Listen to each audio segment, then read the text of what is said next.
Here I have Nissan Ariya Nismo, and let me show you how to use destination out of range feature on the following car.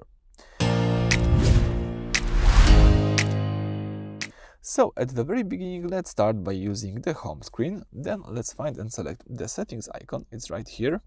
If you tap the settings icon, you've got access to the following list of settings. Let's select here EV, so the last option. If you can't find it, sometimes you need to swipe to the left. Choose here EV. Let's select here the first option, which is battery and power alerts. Let's choose here destination out of range, so let me enable this feature, the second one.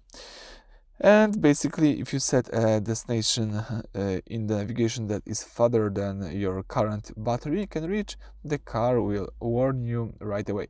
Why it's useful? It prevents you from starting a long trip without knowing that you'll need to stop for a charge along the way. So I highly recommend to have this feature enabled. I think it might be useful for you. So thank you for watching. Please subscribe to our channel and leave thumbs up.